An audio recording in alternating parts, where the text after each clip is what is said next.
As you walk deeper into the cave, you hear deep, guttural voices in the distance.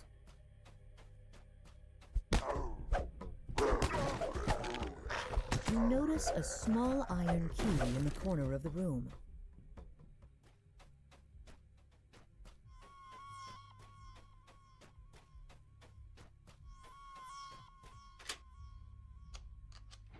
The iron lock creaks as it opens. You hear hurried footsteps approaching.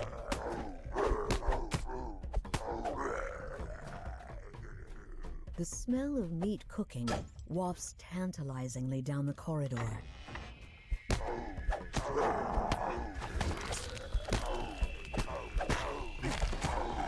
You notice the glint of silver in the far corner of this chamber. As the first lever is pulled, the crystal above it flares into life.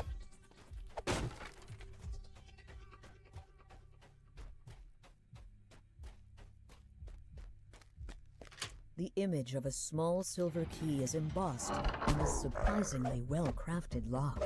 As the silver lock clicks open, you hear the muffled voices of bugbears ahead.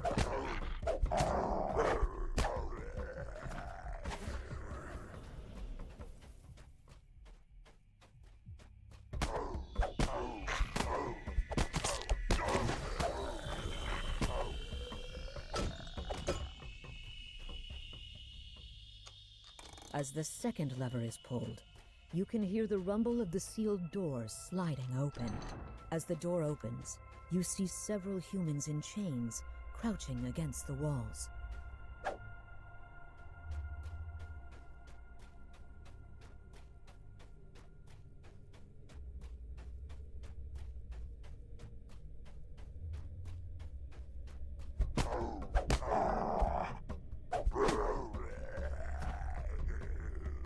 Huddled humans dressed in rags flinch away from the door as you open it.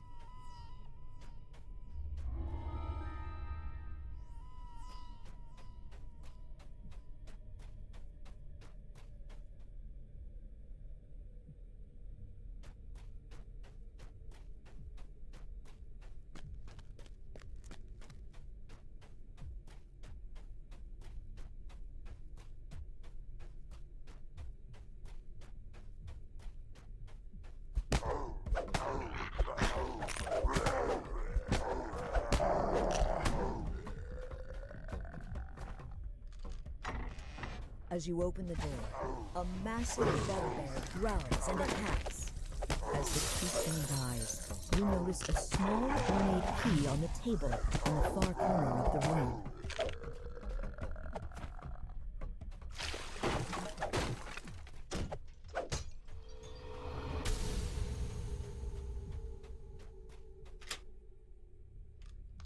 The door to the treasury opens with a satisfying click.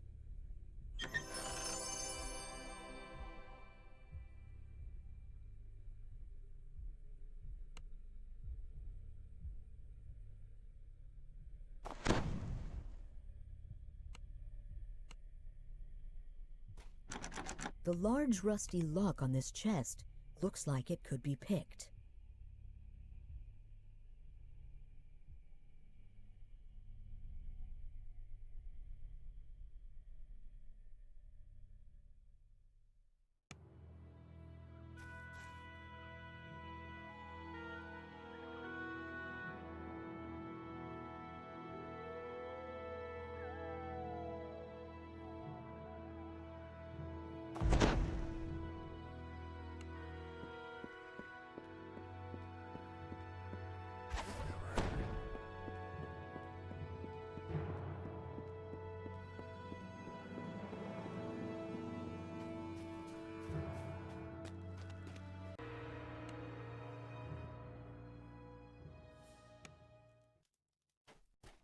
The door behind you seals shut as you enter.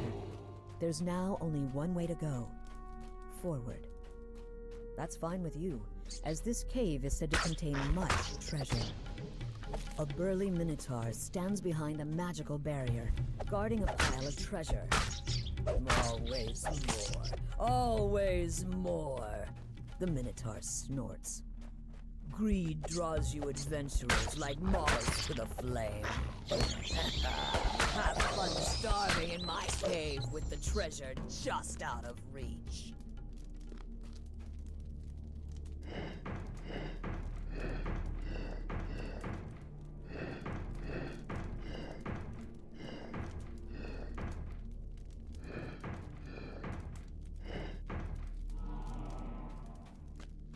This crest matches one of the sockets on the Minotaur's barrier. There must be more somewhere in the cave.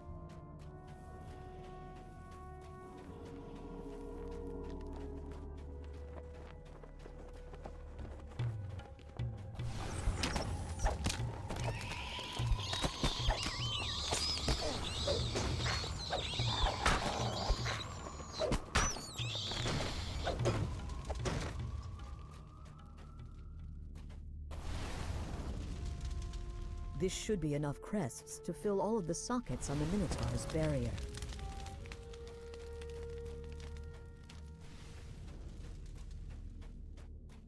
The webs that cover the walls of this part of the cave quiver for an instant. Then, a massive spider lunges out of the shadows.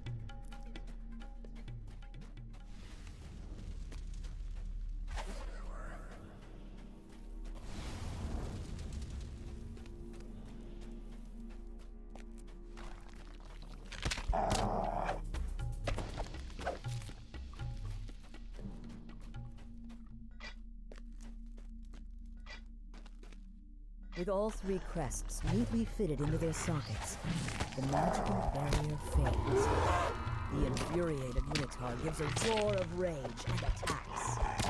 The Minotaur's bellow is cut short as it collapses. Now the treasure the creature had been guarding is yours for the taking.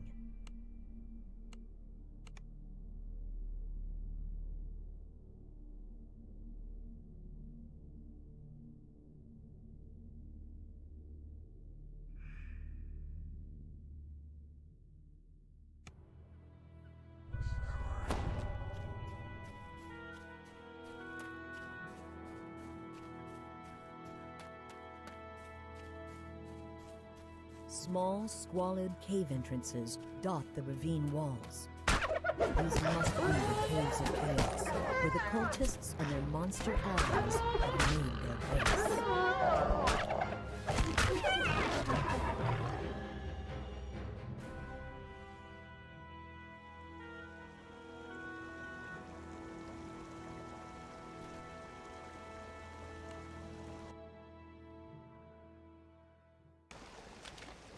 Judging from the old bones scattered on the floor, something large and dangerous has lived in this cave for some time. But the flicker of torchlight ahead suggests that there have been some more recent arrivals.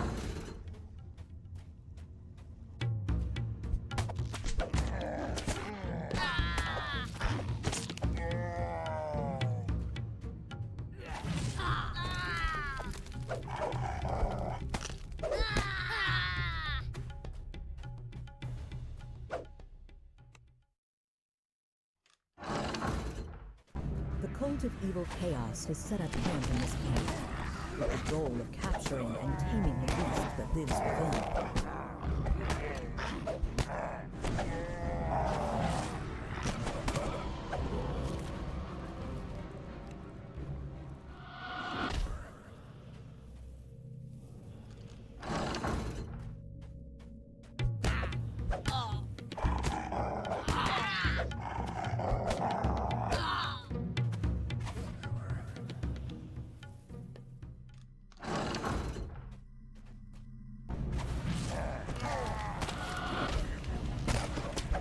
With the Beastmaster defeated, you must now confront the creature he tried to tame.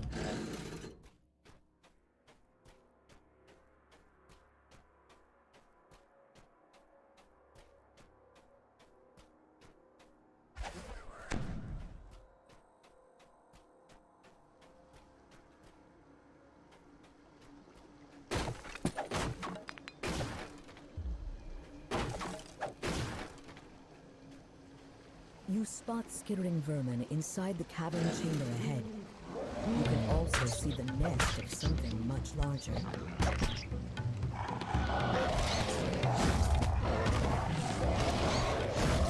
You've slain Arrow, ending the cult's plan to make the beast into a weapon they could use against the residents of the valley.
You can see Gnoll guards ahead, blocking the entrance to their camp. Just as you brace yourself for a fight, another Gnoll calls out to you in a shrill voice. Eula Bloodgleam, daughter of the Gnoll chieftain, has given you a charm of evil chaos to help you infiltrate the camp. She and the Gnoll Outlanders want to leave the Borderlands. You there! If you're looking for a way inside, I've got just the thing. But I might need something myself.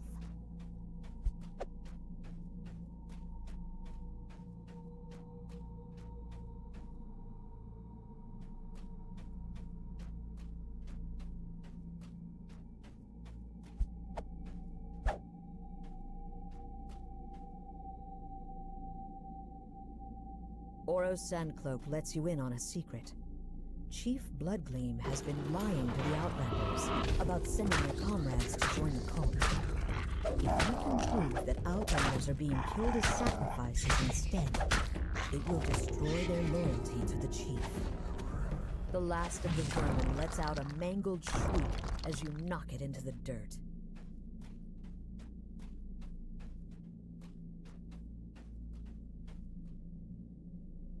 This tablet belongs to a Gnoll named Boomfoot, who claims to know a dark secret about Zark's Soot Club.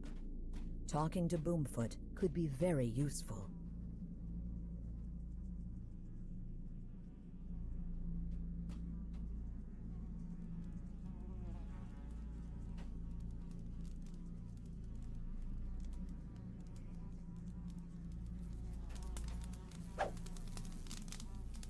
You've stumbled across Kolva Pebbleskin's diary. The Outlander writes about losing her lucky rat bone. Finding it might persuade her to join your side.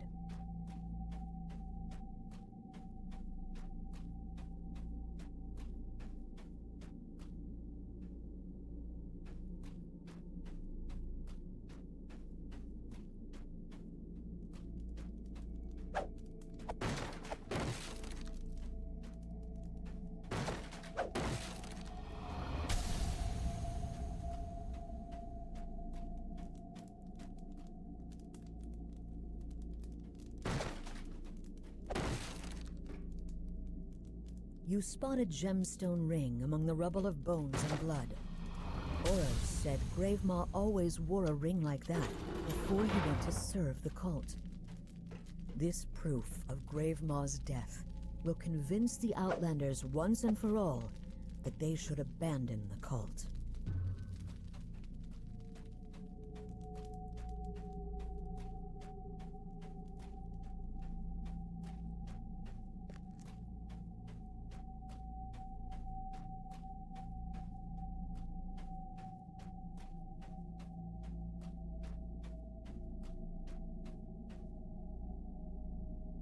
Boomfoot reveals that Zark's Soot Club, the renowned Outlander fighter, can't stand the sight of blood. Time to let Zark know what you know.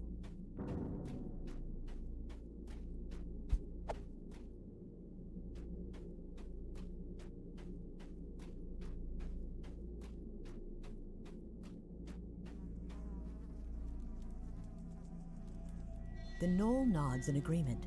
You've convinced enough Knoll Outlanders to turn against Chief Bloodgleam and her cultists. You've convinced members of the tribe to turn against the Cult of Evil Chaos, and found proof that Chief Bloodgleam has been lying about sending the Outlanders to work with the cultists. This should be more than enough to create an uprising in the Knoll's ranks. Chief Bloodgleam bellows at the crowd. You would trust this outsider over your own chief? Have you forgotten everything the cult has done for you idiots? The Outlanders seem to reconsider. But you have something that will convince them.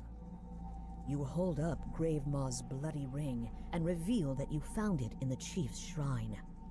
Chief said Gravemaw joined the cult! Never took off that ring! He's dead! Another group of gnolls rushes into the chamber.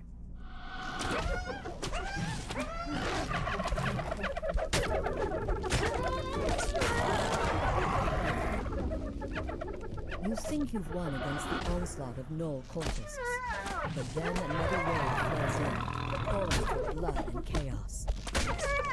You look around at the blood-stained earth. Not a single cultist remains standing. The Outlanders cheer, relieved that they can finally leave the Borderlands behind. Those fools! I can't believe they took the bait! Eula stands beside Oro, who laughs with her. There must be more to these two than it initially seemed. With Chief Bloodgleam and the other cultists out of the way, Eula and Oro can finally escape into the wild.